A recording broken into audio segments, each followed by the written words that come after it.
Hi friends, welcome to lean factory. நிறைய கம்பெனிஸில் பார்த்தீங்கன்னா குவாலிட்டி ப்ராப்ளம்ஸ், அதாவது தரத்தில் வந்து நிறைய பிரச்சனைகள் வரும், ரைட்? குவாலிட்டி இஷ்யூஸ் வரும். அப்போ என்ன பண்ணுவாங்கன்னு பார்த்தீங்கன்னா, அந்த மேனேஜர்ஸ் வந்து அவங்களோட டீம் மெம்பர்ஸ் சொல்லுவாங்க, நீங்கள் வந்து இந்த 7QC டூல்ஸை யூஸ் பண்ணி அந்த ப்ராப்ளத்தை சால்வ் பண்ணலாம்லப்பா அப்படின்னு சொல்லி கேட்பாங்க. இந்த 7QC டூல்ஸ் வீடியோ வந்து நம்ம மேனுஃபேக்சரிங் இண்டஸ்ட்ரியில் ப்ரொடக்ஷன் அண்ட் குவாலிட்டி டீமில் உள்ளவங்களுக்கு ரொம்ப யூஸ்ஃபுல்லாக இருக்கும். வாங்க நம்ம இன்னைக்கு வந்து இந்த 7QC டூல்ஸை பற்றி கொஞ்சம் டீட்டெயிலாக தெரிஞ்சுக்கலாம். என்னோட பேர் அனந்த், நான் உங்களோட trusted lean manufacturing consultant. So நிறைய யூனிட்ஸ்க்கு வந்து நாங்கள் இந்த 7QC டூல்ஸ் பற்றி ஒரு பேசிக்கான ஒரு ப்ரோக்ராம்ஸ் நிறைய பண்ணியிருக்கோம், அவங்களுடைய குவாலிட்டியை வந்து இம்ப்ரூவ் பண்ணுறதுக்காக. ஸோ அந்த விஷயத்த நான் இன்னைக்கும் இந்த வீடியோவில் உங்களுக்கு ஷேர் பண்ண போகிறேன்.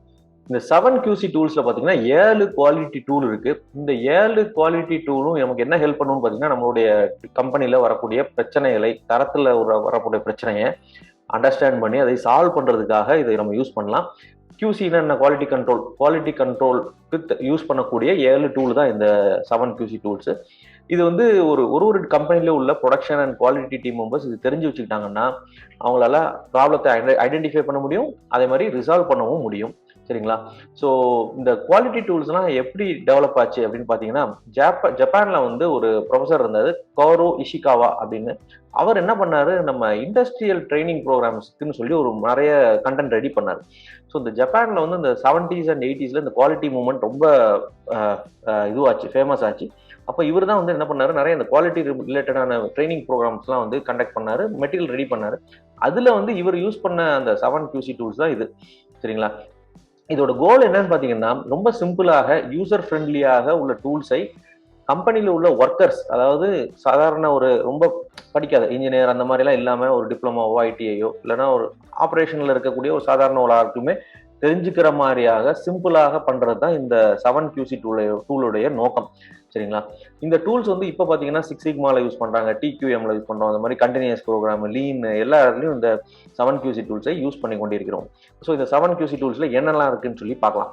ஸோ இந்த முதல் QC டூல் என்னன்னு பார்த்தீங்கன்னா செக் ஷீட் அப்படின்னு சொல்லுவாங்க. செக் ஷீட்னா என்னன்னா, குவாலிட்டேட்டிவ் ஆர் குவான்டிடேட்டிவ் டேட்டாவை வந்து கலெக்ட் பண்ணுறதுக்குரிய ஒரு டூல். அதாவது ஒரு என்ன சொல்றது, இப்போ எங்கள் வீட்டில் வந்துட்டு ஒரு பழைய பேப்பருக்கு நாங்கள் போடுறோம்னு வச்சுங்களேன், அவர் வந்து வெயிட் போட்டுகிட்டே இருப்பார். ஸோ அவரோட இது வந்து வெயிட் கல் வச்சிருப்பாரு. நிறைய டைம் பார்த்தீங்கன்னா கொஞ்சம் என்ன சொல்ல, தராசு மாதிரி பழைய தராசு கொண்டு வருவாங்க இல்லையா, ஒரு சைடில் பேப்பர் வைப்பாங்க, இன்னொரு சைடில் ஒரு கல். ஸோ இந்த இடக்கல்ல வைப்பாங்க. இடக்கல்ல வந்துட்டு 1 கிலோ இருக்குன்னு வச்சுங்களேன். அப்போ என்ன பண்ணுவேன், நான் வந்து ஒரு பேப்பர் ஒரு லாட்டாக வைப்பார். ஸோ ஒரு கிலோ வந்துடும். ஸோ நான் ஒரு கோடு போடுவேன். ஸோ அடுத்து ஒரு செட் ஆஃப் பேப்பர் வைப்பார், அடுத்த கிலோ வரும், இன்னொரு கிலோ. ஸோ பக்கத்தில் இன்னொரு கோடு போடுவேன். ஸோ இப்படியே போட்டே வருவேன். ஒரு படத்தில் வந்து சூரிய வந்து பரோட்டா சாப்பிடுவோம் பாருங்க, 50 கோடு போடுவாங்க இல்லையா, அதுதான் வந்து செக் ஷீட் ஆக்சுவலாக சொல்லணும்னா.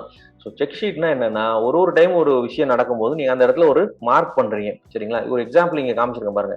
சரி, நான் இங்க ஒரு எக்ஸாம்பிள் ஒன்று காமிச்சிருக்கேன் பாருங்க. இது வந்து என்னன்னா, சிமெண்ட் வந்து ஃபில் பண்ணக்கூடிய அந்த சிமெண்ட் ஃபில்லிங் பேக், அந்த பேக் ஃபில் பண்ற இடம். சரிங்களா? 100 கிலோ நமக்கு வரணும். சரிங்களா? ஆனால் சில பேக்ல 98 வருது, சில பேக்ல 98.25 வருது, 98.5 வருது, 98.75, இது மாதிரி 98ல இருந்து 102 வரைக்கும் எல்லா வெயிட்டும் வந்துட்டு இருக்கு நமக்கு அந்த பையில. ஒரு இதையா எடுக்கிறீங்க நீங்க, சிமெண்ட் ஃபில் ஆகுது, அப்புறம் அதை வெளியே எடுத்து வெயிட் பண்ணி பார்க்குறோம். 100 இருந்தா ஓகே, 100க்கு கம்மியா இருந்தா கொஞ்சம் ஆட் பண்ணணும், 100க்கு ஜாஸ்தியா இருந்துச்சுன்னா இன்னும் கொஞ்சம் குறைக்கணும்னு வச்சுக்கோங்க. இதுதான் நம்மளோட விஷயம். ஸோ நீங்க ஒரு இதா பாக்குறாங்க. ஸோ 98ல ஒண்ணுமே வரல, 98.25ல 2 வந்துருக்குது. ஸோ எப்பப்பெல்லாம் ஒரு பேக் வச்சு வெயிட் எடுக்கிறாங்களோ அந்த ரோ பக்கத்துல ஒரு மார்க் போட்டுறீங்க. சரிங்களா?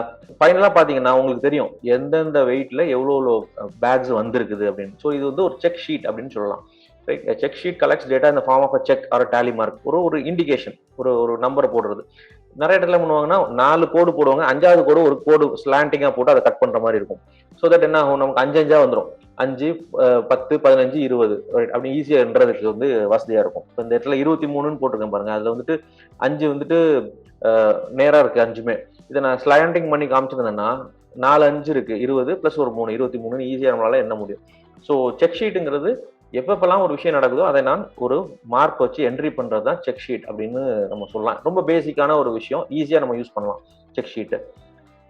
இதுக்கு அடுத்தது பாத்தீங்கன்னா ஹிஸ்டோகிராம்னு சொல்லுவாங்க. ஹிஸ்டோகிராம்னா என்னன்னா, இந்த எடுக்கக்கூடிய டேட்டாவை ஒரு ஆர்கனைஸ் பண்ணி ஒரு ரேஞ்சுக்குள்ள கொண்டு வந்து அதை ஒரு கிராஃபிக்கலா நம்ம ரெப்ரசென்ட் பண்றது தான் வந்து ஹிஸ்டோகிராம்னு சொல்லுவோம். இந்த histogram can help you to represent frequency distribution of data.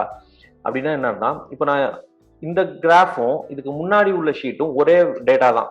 இதுக்கு முன்னாடி உள்ள ஷீட்ல 98ல இருந்து 99 வரைக்கும் நம்ம ஒரு இதுலயும் எவ்வளவு வந்ததுன்னு பார்த்தோம் இல்லையா? இப்ப நான் என்ன பண்ணிருக்கேன், அதை அப்படியே அந்த இன்டர்வல்ல எத்தனை டைம் வந்ததோ அதை மொத்தமா கன்சால்டேட் பண்ணி போட்டிருக்கேன். ஸோ 98க்கும் இருந்து 99 வரைக்கும் 23 பை வந்தது. 99ல இருந்து 100 வரைக்கும் 53 பேக் வந்துருக்குது. 100ல இருந்து 101 வரைக்கும் 33 பை, 101க்கு மேல 102க்குள்ள 101ல இருந்து 102க்குள்ள 10 பை வந்தது. ஸோ இந்த சேம் டேட்டா இந்த ப்ரீவியஸ் செக் ஷீட்ல உள்ளதை தான் நான் இப்படி காமிச்சிருக்கிறேன். சரிங்களா? ஸோ இது வந்து ஒரு பார் கிராஃப் மாதிரி இருக்கும் பாக்குறதுக்கு. ஆனா ஒரு பார் கிராஃபுக்கும் ஹிஸ்டோகிராமுக்கும் கொஞ்சம் வித்தியாசம் இருக்கு. பார் கிராஃப்ல நீங்க என்ன பாப்பீங்கன்னா வேற வேற டேட்டாவை கொண்டு வரலாம். ஃபார் எக்ஸாம்பிள், ஒரு கம்பெனி இருக்கு, அவங்க வந்து சேல்ஸ் டேட்டா சொல்றாங்க. North region, south region, east region, west region, இந்த நாளையும் நீங்க ஒரு பார் கிராஃபாக காமிக்க முடியும். ஏன்னா நாலுமே தனித்தனியான டேட்டா. பட் இது ஹிஸ்டோகிராம்ங்கிறது ரேஞ்ச், அதாவது ஒரே கண்டினியூஸ் டேட்டாவை நீங்க ரேஞ்ச் வைஸ் பிரிச்சு கொடுத்தீங்கன்னா அது வந்து ஹிஸ்டோகிராம்னு சொல்லுவோம். சரிங்களா? ஸோ பார் கிராஃப் வேற, ஹிஸ்டோகிராம் வேற. ஸோ இது வந்து ஒரு முக்கியமான விஷயம். ஸோ உங்களுக்கு நிறைய டேட்டா இருக்கு, அதை வந்து நீங்க வந்து சின்ன சின்னதா இன்டர்வல்ல பிரிக்கணும்னு நினைச்சீங்கன்னா இந்த ஹிஸ்டோகிராம் வந்து உங்களுக்கு யூஸ்ஃபுல்லாக இருக்கும். இதுதான் ரெண்டாவது குவாலிட்டி டூல். மூணாவது விஷயம் பாத்தீங்கன்னா பேரேட்டோ சார்ட்னு சொல்லுவாங்க. இந்த பேரேட்டோ சார்ட் வந்து ரொம்ப முக்கியமான ஒரு குவாலிட்டி டூல். இது என்னன்னா, ஒரு இட்டாலியில ஒருத்தர் பேரட்டோன்னு இருந்தாரு இல்லைங்களா, 18th செஞ்சுரியில. அவர் என்ன பண்ணாருன்னா 80-20 ரூல் அப்படிம்பாங்க. 80% பிரச்சனைக்கு காரணம் ஒரு 20% ஆஃப் த ஃபேக்டர் தான் அப்படின்வாங்க. அதாவது நீங்க ஒரு நேஷன் எடுத்தீங்கன்னா 80% ஆஃப் த வெல்த் பாத்தீங்கன்னா 20% ஆஃப் த பீப்புள்கிட்ட தான் இருக்கு அப்படிம்பாங்க. அதே மாதிரி ஒரு ஸ்கூலோ காலேஜோ எடுத்தீங்கன்னா 20% டாப் 20 பீப்புளோட மொத்த ஸ்கோரை நீங்க எடுத்து பாத்தீங்கன்னா 80% ஸ்கோர்ல இருக்கும். ஒரு கம்பெனி எடுத்தீங்கன்னா அவங்களோட 80% ரெவன்யூ பாத்தீங்கன்னா 20% ப்ராடக்ட்ல இருந்து தான் வரும். இது எல்லா கம்பெனிக்கும் நம்ம வச்சுக்கலாம். ரைட்டுங்களா? ஸோ இது வந்து இந்த 80-20ங்கிறது எல்லா இடத்துலயும் அப்ளை ஆகும். இங்க நம்ம குவாலிட்டியில எப்படி பார்க்கலாம்னா 20% ஆஃப் த ரீசன்ஸ் தான் 80% குவாலிட்டி பிரச்சனைக்கு காரணம். ரைட்? உங்களுக்கு நிறைய குவாலிட்டி ப்ராப்ளம் வரும். ஆனா நீங்க ஃபில்டர் பண்ணி பாத்தீங்கன்னா 20%, ஒரு டாப் 3 ஆர் டாப் 20% தான் உங்களுக்கு அந்த பிரச்சனையை காஸ் பண்ணிட்டு இருக்கும். இது பேர் தான் வைட்டல் ஃபியூ அப்படிம்பாங்க. வைட்டல் ஃபியூனா இந்த 20% ஆஃப் த ரீசன்ஸ் இருக்கு பாத்தீங்களா, மேஜர் ஃபேக்டர், அதை தான் வைட்டல் ஃபியூம்பாங்க. இந்த ரிமைனிங் 80% ஆஃப் த பிரச்சனை இருக்குது இல்லையா, 100 பிரச்சனை இருக்குது, அதுல 20% பிரச்சனை தான் மேஜர் பிரச்சனை, உங்களுக்கு 80% தலைவலியை கொடுக்குது. இந்த மீதி இருக்கிற 80 பிரச்சனை எல்லாம் குட்டி குட்டி பிரச்சனை. இது வந்துட்டு ட்ரிவியல் மெனி அப்படின்னு சொல்லுவாங்க. சரிங்களா? ஸோ இது வந்து நீங்க ஒரு கம்பெனில பாத்தீங்கன்னா இந்த மாதிரி கிராஃபா பிளாட் பண்ணலாம். ஸோ இந்த ஒரு எக்ஸாம்பிள் இது காமிச்சிருக்கேன், நெட்ல இருந்து அடுத்தது. ஸோ ஏதோ ஒரு கம்பெனில ஒரு ப்ராப்ளம் மேப் பண்ணியிருக்காங்க. அவங்களுக்கு வந்து 200 கிட்டத்தட்ட 200 நம்பர் வந்து டைமென்ஷனல் டீவியேஷன் வந்து இருக்குது, அப்புறம் கரோஷன் இருக்குது, ஷார்ட் சர்க்கியூட் ஆயிருக்கு, tool mark, wrong part number, இது மாதிரி நிறைய ஒரு 7-8 குவாலிட்டி ப்ராப்ளம் இருக்கு. ஆனா அதுல டாப் 3 நீங்க ஆட் பண்ணி பாத்தீங்கன்னா 80% இந்த 3 குவாலிட்டி ப்ராப்ளம் தான். ரைட்? இதுக்கு அதாவது இந்த 3 விஷயம் தான் அவுட் ஆஃப் 100ல 80% காரணம். ரைட்? அப்போ நமக்கு என்ன தோணும், எந்த இடத்துல போய் நம்ம ஒர்க் பண்ணணும், இந்த விஷயத்த இந்த 3 போய் நம்ம ஃபோக்கஸ் பண்ணாலே 80% பிரச்சனையை சால்வ் பண்ணி விடலாம். ஸோ பேரட்டோ சார்ட்டோட முக்கியமான ஒரு விஷயம் என்னன்னு பாத்தீங்கன்னா, எந்த இடத்துல போய் நீங்க இம்ப்ரூவ்மெண்ட் பண்ணுவீங்கன்னு கண்டுபிடிக்கிறதே இந்த பேரட்டோ சார்ட் மூலமா தான். இப்போ இந்த எக்ஸாம்பிள் நீங்க போயிட்டு நான் லேட் டெலிவரியை குறைக்க போறேன், நான் வந்து மிக்சிங் சாம்பரை குறைக்க போறேன், சர்ஃபேஸ் ஃபினிஷ் நாட் ஓகே, இதை ப்ராப்ளத்தை சால்வ் பண்ண போறேன்னு சொன்னீங்கன்னா பிரயோஜனமே இல்லை. ஏன்? Majority of the problem dimensional deviation இங்க இருக்குது. ஸோ ஃபர்ஸ்ட் நீங்க டேட்டா எடுத்ததுக்கு அப்புறம், டிஃபெக்ட் டேட்டாலாம் எடுத்து மொத்தமா நீங்க அனலைஸ் பண்ணதுக்கு அப்புறம் முதல்ல பண்ண வேண்டியது பேரட்டோ அனாலிசிஸ். அதுல என்ன டாப் டிஃபெக்ட்ஸ் வருதோ அதுல போய் தான் நெக்ஸ்ட் செட் ஆஃப் இம்ப்ரூவ்மெண்ட்ஸ் நம்ம பார்க்கணும். ஸோ இதுதான் இந்த பேரட்டோ சார்ட்டோட முக்கியத்துவம். சரிங்களா? வாங்க நம்ம அடுத்த இதுக்கு போகலாம். ஃபோர்த் இது பாத்தீங்கன்னா ஃபிஷ் போன் டயக்ராம் அப்படின்னு சொல்லுவாங்க. ஃபிஷ் போன் டயக்ராம்னு ஒரு மீன் முள்ளு மாதிரி இருக்கு இது அப்படின்றதுனால இது ஒரு ஃபிஷ் போன் டயக்ராம். இதுக்கு பேரே வந்து இஷிகாவா டயக்ராம் தான். நான் ஆல்ரெடி சொன்னேன், இஷிகாவா தான் இந்த 7QC டூல்ஸ் எல்லாம் வந்து ஒரு ஆர்கனைஸ் பண்ணாருன்னு. அந்த இஷிகாவாவோட பேரே வச்சுட்டாங்க இதுக்கு. இவர் தான் அது கண்டுபிடிச்சாரு, அதனால அவரோட பேரே விட்டாங்க. ஸோ ஃபிஷ் போன் டயக்ராம்னு சொல்லுவாங்க. அப்படின்னா என்னன்னா, அந்த மீனுடைய தலை வந்து இப்போ பிரச்சனை, ரைட்டுங்களா, இந்த ப்ராப்ளத்தை நீங்க அதுல எழுதுவீங்க. எழுதிட்டு இந்த ஒரு 6 முள்ளு போட்டுக்குங்க மேஜரா, ரைட்டுங்களா. அதுல வந்து பாத்தீங்கன்னா people, process, equipment, material, environment, management, method, என்னெல்லாம் உங்களுக்கு வருதோ அதெல்லாம் போட்டுக்கலாம். ரைட்? இப்போ நான் ஒரு எக்ஸாம்பிள் சொல்றேன். போன இதுல நம்ம பேரட்டோல என்ன கண்டுபிடிச்சோம், பேரட்டோல பாத்தீங்கன்னா டைமென்ஷனல் டீவியேஷன் அப்படின்னு பார்த்தோம். ஸோ இந்த டைமென்ஷனல் டீவியேஷன் தான் முதல்ல எடுக்கணும், சால்வ் பண்ணணும் இல்லைங்களா. ஸோ இந்த டைமென்ஷனல் டீவியேஷன் தான் ப்ராப்ளம், அதை சால்வ் பண்ணணும். ஸோ இந்த டைமென்ஷனல் டீவியேஷன் எதுக்கெல்லாம் எப்படிலாம் வருது அப்படின்னு சொல்லி நம்ம அந்த டீம் இருப்பாங்க, operators, managers, cross functional team மாதிரி கிரியேட் பண்ணிட்டு உட்கார வச்சு இவங்க என்ன பண்ணணும், உங்களுக்கு மனசுல தோணுனதெல்லாம் எழுதுங்கப்பா அப்படின்னு ஆளுக்கு எழுதணும். ஸோ யாருக்கிட்டையும் டிஸ்கஸ் பண்ணாம ஒரு 15 நிமிஷம் அவங்களுக்கு தோணுன பாயிண்ட்ஸ் எல்லாத்தையும் எழுதட்டும். டைமென்ஷனல் டீவியேஷன் எதனாலலாம் வரும் அப்படின்னு நான் நினைக்கிறேன். பீப்புள் ஒழுங்கா வேலை பார்க்கலன்னா வரும், ப்ராசஸ் சரியில்லை, எக்யூப்மெண்ட்ல ப்ராப்ளம் இருக்கு, மெட்டீரியல்ல ப்ராப்ளம் இருக்கு, என்விரான்மெண்ட் திடீர்னு வின்டர் சீசன்ல எப்படி ஆயிடுது, சம்மர் சீசன்ல அப்படி ஆயிடுது, இதெல்லாம் இருக்கலாம். எனக்கு மனசுக்கு என்னெல்லாம் தோணுதோ எல்லாத்தையும் எழுதிடுவேன். சரிங்களா? அதுக்கப்புறம் என்ன பண்ணுவோம், அதை எல்லாரும் ஒரு 5 பேர் இருக்காங்கன்னா ஆளுக்கு ஒரு 10-15 ப்ராப்ளம் எழுதியிருப்பாங்க.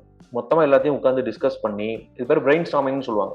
டிஸ்கஸ் பண்ணி ஒரு லிஸ்ட் போட்டு இருக்கணும். காமன் பாயிண்ட்ஸ் எல்லாம் ஒரு ஆள் எழுதினா போதும் இல்லையா? நானும் ஒரே பாயிண்ட் சொல்லியிருப்பேன், இன்னொருத்தரும் அதே பாயிண்ட் சொல்லியிருப்பாரு.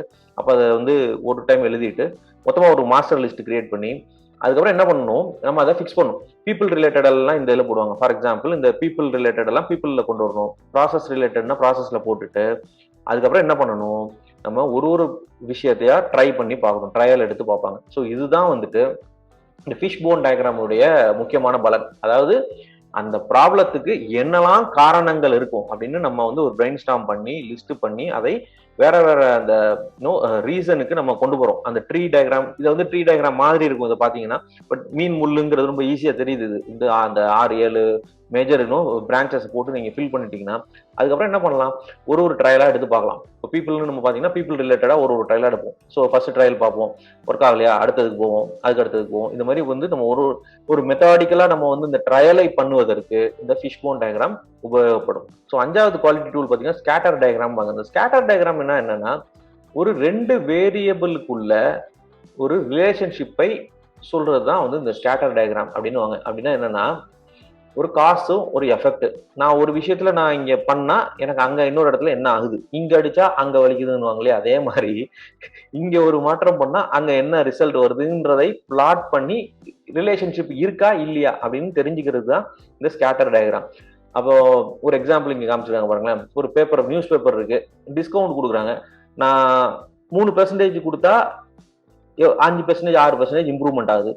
அப்புறம் அந்த டிஸ்கவுண்ட் இன்னும் கொஞ்சம் கூட்டுறேன், 5% டிஸ்கவுண்ட் கொடுத்தா ஒரு 8-9% மக்கள் வாங்குறாங்க, 10% டிஸ்கவுண்ட் கொடுத்தா கூட கொஞ்சம் பேர் வாங்குறாங்க. இப்படின்னு பிளாட் பண்ணிருக்காங்க. ஸோ கீழே எக்ஸ் ஆக்சிஸ்ல பாத்தீங்கன்னா எவ்வளவு பெர்சன்டேஜ் டிஸ்கவுண்ட் அப்படின்னு இருக்கு, ஒய் ஆக்சிஸ்ல பாத்தீங்கன்னா எவ்வளவு பெர்சன்டேஜ் சேல் இன்க்ரீஸ் ஆகுது அப்படின்னு போட்டிருக்கோம் இந்த கிராஃப்ல. ஸோ இது கிராஃப் இந்த டிஸ்கவுண்ட் கூட கூட கூட சேல்ஸும் கூட்டிகிட்டே இருக்க மாதிரி இருக்கு இல்லைங்களா? இது ஒரு பாசிட்டிவ் கோரலேஷன் அப்படிம்பாங்க. பாசிட்டிவ் கோரலேஷன்னா இந்த ரெண்டுக்கும் ஒரு பாசிட்டிவான சம்பந்தம் இருக்கியா அப்படின்னு அர்த்தம். இதே சம்டைம்ஸ் கூட கூட நெகட்டிவ் ஆகுதுன்னு வச்சுங்க, அப்போ நெகட்டிவ் இதும்பாங்க. சுத்தமா உங்களால பேட்டர்னே கண்டுபிடிக்க முடியல, கண்ணா பின்னான்னு இருக்குன்னா நோ கோரலேஷன் அப்படின்னு சொல்லலாம்.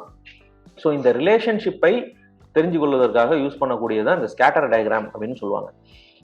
அடுத்த குவாலிட்டி டூல் பார்த்தீங்கன்னா கண்ட்ரோல் சார்ட் ஆர் ஷூஹார்ட் சார்ட் அப்படின்னு. கண்ட்ரோல் சார்ட்னா என்ன, இது நம்ம நிறைய இண்டஸ்ட்ரீஸ் யூஸ் பண்ணுவாங்க. அப்படின்னா என்னன்னா வெதர் த ப்ராசஸ் ஸ்டேபிளா இருக்கா, ப்ரெடிக்டபிளாக இருக்குதா அப்படின்னு நம்ம கண்டுபிடிக்கிறதுக்காக இந்த கண்ட்ரோல் சார்ட் யூஸ் பண்ணுவோம். இந்த கண்ட்ரோல் சார்ட்ல பார்த்தீங்கன்னா அப்பர் கண்ட்ரோல் லிமிட்னு ஒரு மேலே உள்ள ஒரு இதை கொடுத்துருவாங்க, ஒரு டாலரன்ஸ் கொடுப்பாங்க. லோவர் கண்ட்ரோல் லிமிட்னு கீழே உள்ள லிமிட்டும் கொடுத்துருவாங்க. அப்புறம் நம்ம ப்ராசஸ்ல ஒரு அவுட்புட்டை நம்ம நோட் பண்ணிட்டே வருவோம். சரிங்களா? ஒரு எக்ஸாம்பிள் சொல்லணும், இந்த மாதிரி ஒரு ஏசி ரிமோட் இருக்கு. இந்த ஏசி ரிமோட்டோட அகலம் இப்போ இதுக்குள்ள உள்ள போகுது பாருங்க. ஒரு எக்ஸாம்பிள் சொல்றேன், உள்ள போய் மாட்டுது இல்லைங்களா? இது இந்த வால் ஹேங்கர் இதுக்குள்ள வைக்கிறோம் அப்படி. ஸோ இதோட மேக்சிமம் அகலம் 40 சென்டிமீட்டர் தான் இருக்கும். 5 சென்டிமீட்டர் இருக்கும்னு வச்சுப்போம். 5 சென்டிமீட்டர் இருக்கு.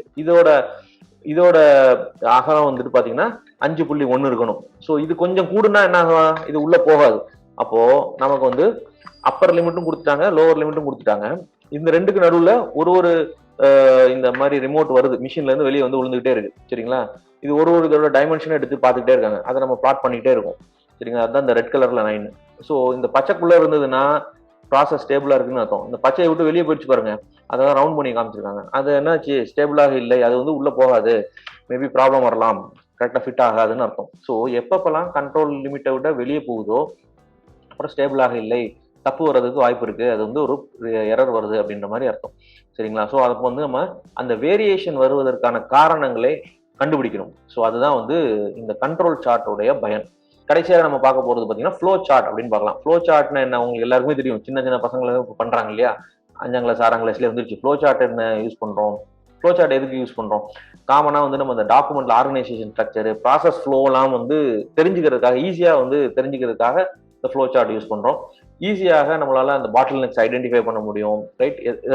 ரிடண்டண்டா ஏதோ ஒரு வேலை இங்க மாத்தி மாத்தி ஒரே வேலையை 2-3 பேர் சைக்கிள்ல போயிட்டு இருந்ததுன்னு அப்படின்னா நம்மளால ஈஸியாக அதை பாயிண்ட் அவுட் பண்ண முடியும். ஸோ இந்த ஃப்ளோ சார்ட் வந்து ஒரு ஒரு என்ன சொல்றது, ஈஸியாக ஒரு ட்ரைனிங் கொடுக்க முடியும். புதுசாக யாராவது வந்தாங்கன்னா கம்பெனியில் உள்ள ப்ராசஸை நீங்கள் ஒரு மேப் போட்டு வச்சிருந்தீங்கன்னா ஈஸியாக அதை பார்த்து கற்றுக்கலாம். இந்த ஃப்ளோ சார்ட்டும் வந்து பார்த்தீங்கன்னா ப்ராப்ளத்தை ஈஸியாக மற்றவங்களுக்கு தெரியப்படுத்துவதற்கு, கம்யூனிகேட் பண்ணுறதுக்கு யூஸ்ஃபுல் பண்ணலாம். இது தவிர ஒரு சில டூல்ஸ் இருக்கு, லைக் ஸ்ட்ராட்டிஃபிகேஷன் ஒரு டூல் இருக்கு. அப்புறம் வந்து பார்த்தீங்கன்னா சில பேர் வந்து ஹிஸ்டோகிராமுக்கு பதிலாக பார் சார்ட்னு சொல்லுவாங்க. ஒரு சில பேர் ஹிஸ்டோகிராமுக்கு பதிலாக பார் சார்ட்டை வந்து சொல்லுவாங்க. ஒரு சில பேர் வந்து ஃப்ளோ சார்ட் இருக்காது, ஸ்ட்ராட்டிஃபிகேஷன் இன்னொரு டூல் பற்றி சொல்லுவாங்க. ஸோ இந்த மாதிரி டிஃப்ரெண்ட் ஒப்பீனியன்ஸ் இருக்கு. பட் மோஸ்ட்லி வந்து பார்த்தீங்கன்னா ஃப்ளோ சார்ட்ஸ், ஹிஸ்டோகிராம், நம்ம இப்போ பார்த்த 7 QC டூல்ஸ் எல்லாருமே யூஸ் பண்ற டூல். அதனால உங்களுக்கு நான் இந்த வீடியோவில் ஷேர் பண்ணேன். இந்த யூசேஜ் ஆஃப் QC டூல்ஸ் எதுக்கெல்லாம் யூஸ் பண்ணா, எங்கெல்லாம் யூஸ் பண்றாங்க? நான் அப்பவே சொன்ன மாதிரி production in-charges, managers and above ஒரு கம்பெனில வந்து கண்டிப்பாக இதை யூஸ் பண்ணலாம். அது மாதிரி குவாலிட்டி டிபார்ட்மெண்ட்ல உள்ளவங்க எல்லாருக்குமே இந்த குவாலிட்டி டூல்ஸ் தெரிஞ்சிருக்கணும் கண்டிப்பா. ஸோ இன்கேஸ் தெரியலன்னா கண்டிப்பாக தெரிஞ்சுக்கங்க. மற்ற டிபார்ட்மெண்ட்ல கூட இந்த QC டூல்ஸை யூஸ் பண்ணலாம். ஃபார் எக்ஸாம்பிள் மெயின்டெனன்ஸ் டிபார்ட்மெண்ட் இருக்குன்னு வச்சுங்களேன், அடிக்கடி ஒரு மிஷின் பிரேக் டவுன் ஆகுது.